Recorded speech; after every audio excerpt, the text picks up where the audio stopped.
भारतवर्ष के लोग सोचते हैं कि यदि हम अपने कृष्ण के भक्त हैं या फिर राम जी के भक्त हैं तो हम देश की बात नहीं सुनेंगे। कई लोग ऐसे होते हैं कि राम जी की कथा चल रही थी, कृष्ण कथा चल रही थी, तो उसमें देश की बात कहां से आती है? तो मैं आपको एक बात बताऊं कि जो आज इतनी स्वतंत्रता से यहाँ पर बैठकर हम कथा सुन रहे हैं, यदि अपने घर में बैठकर माला जपने की आजादी मिली है तो वो इनकी वजह से, क्योंकि कई लोगों ने गोलियां झेली हैं तब जाकर कहीं हम यहाँ बैठकर कथा श्रवण कर पा रहे हैं। और ध्यान रखना, कहा गया है कि जो देशभक्त नहीं हो सकता वो राम जी का और श्याम जी का भक्त तो कदापि नहीं हो सकता। बोलो श्री कृष्ण कन्हैया लाल की। इसलिए पहले हमें देशभक्त बनने की आवश्यकता है।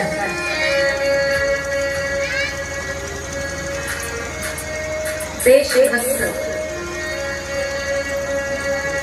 संसार में आज ऐसे ऐसे लोग हैं जो देश के नाम पर चिढ़ते हैं,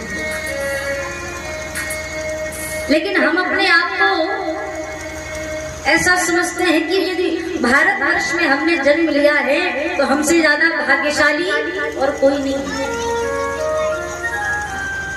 जो भारत माँ की गोद में हम पले बड़े हुए, अन्य किसी देश में आपने ये नहीं सुना होगा किसी देश की औरतों को देवी कहा गया हो। किसी देश में आपने सुना होगा, कहीं नहीं कहा गया। इस भारतवर्ष में स्त्रियों को देवी का दर्जा दिया गया।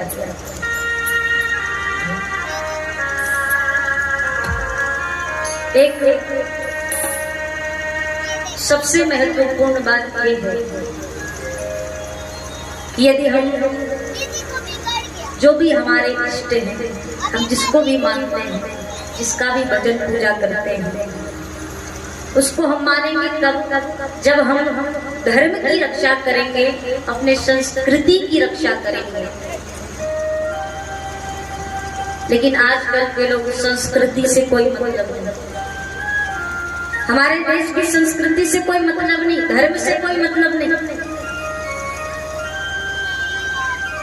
हमारे देश का पहनावा तक बदल गया, और की तो बात ही छोड़ो। विदेशी लोग भारत की संस्कृति अपना रहे हैं, लेकिन भारतीय लोग भारत की संस्कृति अच्छी नहीं लगती, वो विदेशी संस्कृति अपनाने में लगे। कैसे? आपने देखा होगा किसी, आजकल तो साधारण सी बात है कि जो वस्त्र हैं पहनने के, तो पहनने के लिए वस्त्र भी ऐसे चुनेंगे कि वो हमारे देश का पहनावा नहीं हो सकता। पहनेंगे कैसे कपड़े? जो फटे हुए, तो डैमेज पीस। बोलो श्री कृष्ण कन्हैया लाल। अब पता चले आज के समय में सबसे महंगा भी वही है। पर्सनालिटी है तो बोलेंगे भैया इससे ज्यादा पर्सनालिटी और कोई चीज में नहीं है। भैया ऐसी पर्सनालिटी का लेके क्या करेंगे? कुएं में न जाए ऐसी पर्सनालिटी। पता चले किसी गांव में चले जाओ और कोई कुत्ता पीछे पड़ के कपड़े नोच डाले, तो बोलेंगे भैया क्या हो गया, ये कपड़े कैसे फटे? तो कह देंगे आजकल का फैशन है। ऐसे फैशन से क्या मतलब? और देखो, ये केवल पुरुषों की बात नहीं, हमारी माताएं बहनें सलवार सूट अच्छा नहीं लगता, इनको भी एक से एक बोलो पता नहीं शोल्डर कट होते हैं, जाने कौन कौन से कट होते हैं, इनको भी फटे हुए चाहिए। पर ये हमारे देश की संस्कृति नहीं। एक जंगल में भयंकर आग लगी।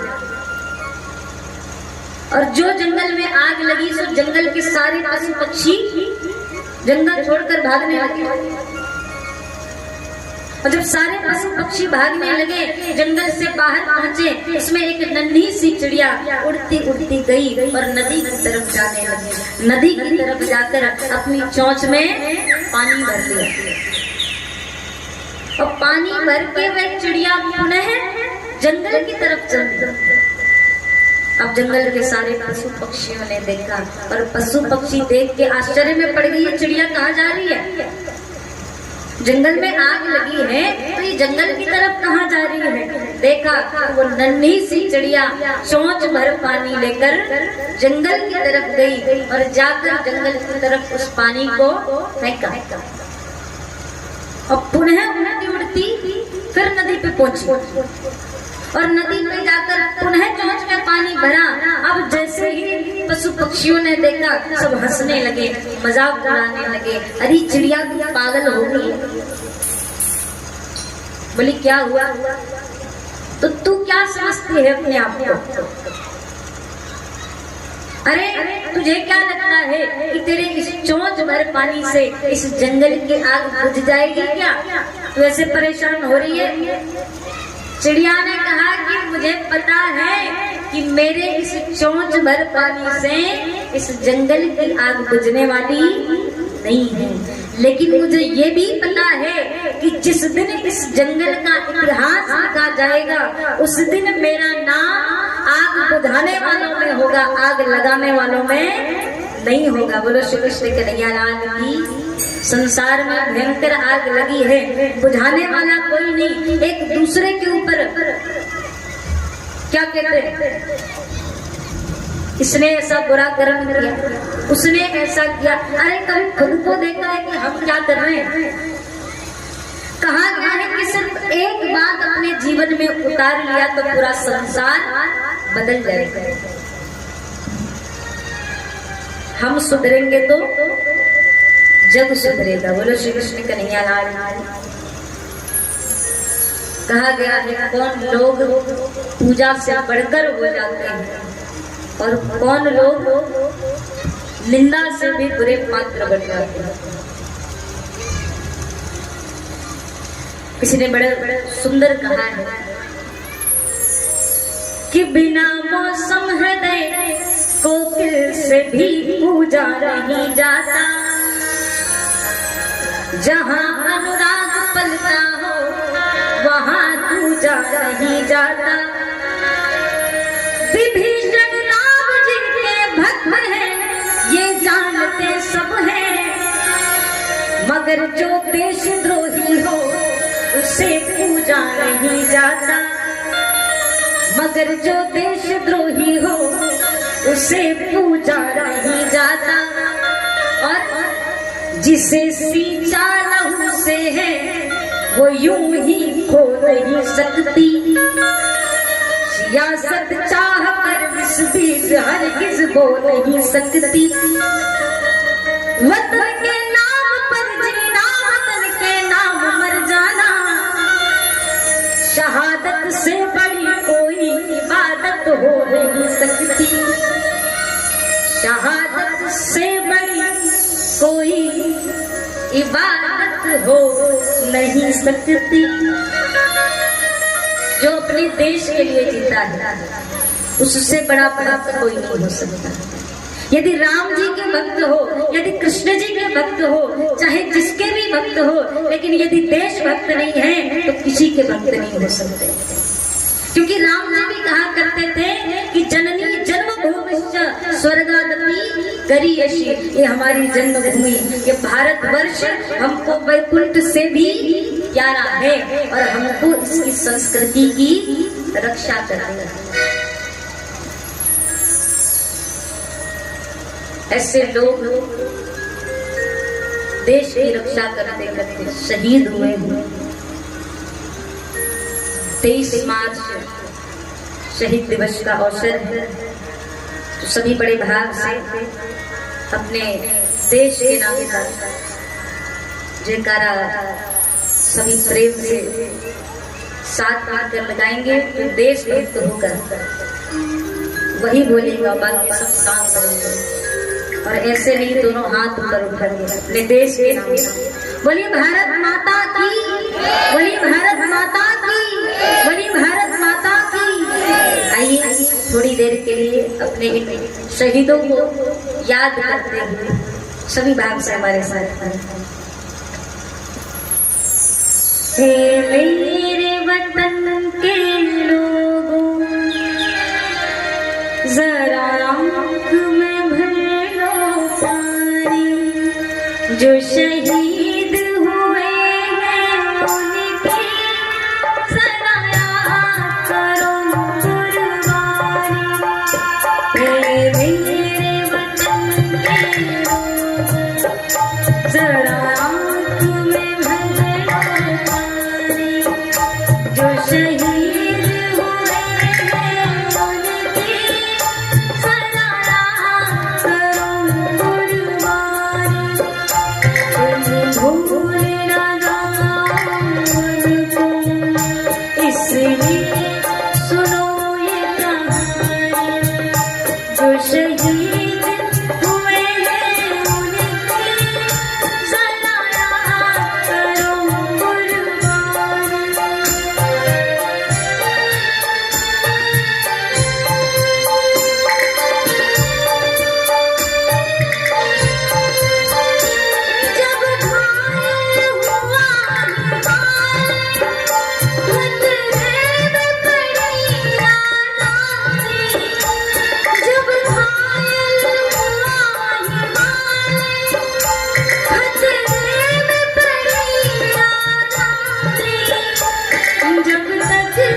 जो शहीद हुए हैं उनकी जरा याद करो कुर्बानी। मेरे वतन के लोगों, जरा आँख में भर लो पानी, जो शहीद हुए हैं उनकी जरा याद करो कुर्बानी।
शहीद हुए सदा याद करूं कुर्बानी, मेरे वतन के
बोली भारत माता की, बोली भारत माता की, बोली भारत माता की।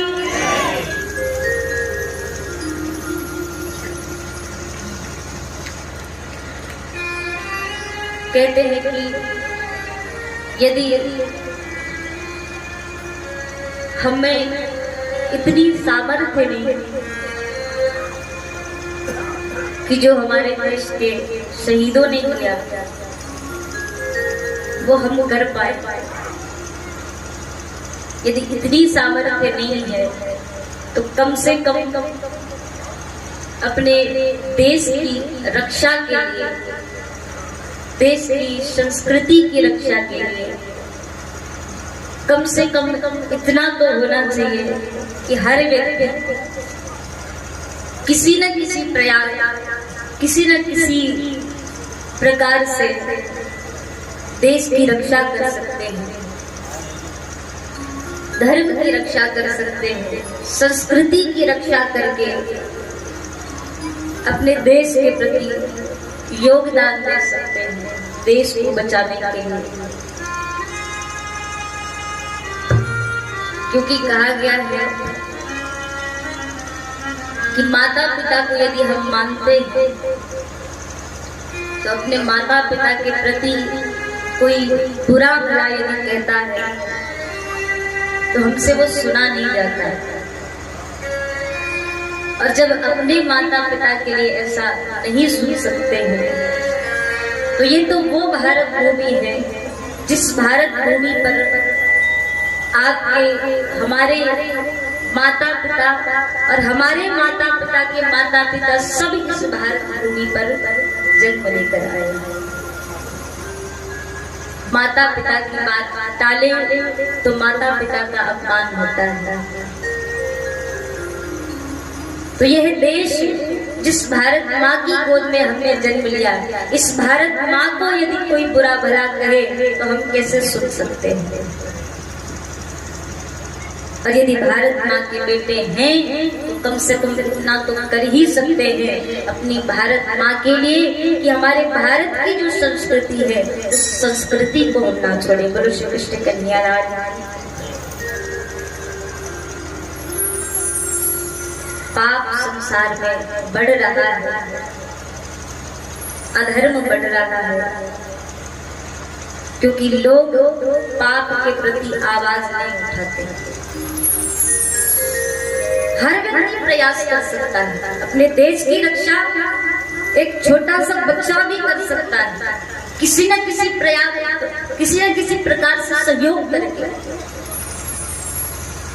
जो देश की संस्कृति की रक्षा करे, संस्कारों की रक्षा करे, धर्म की रक्षा करे, तो देश की रक्षा करे।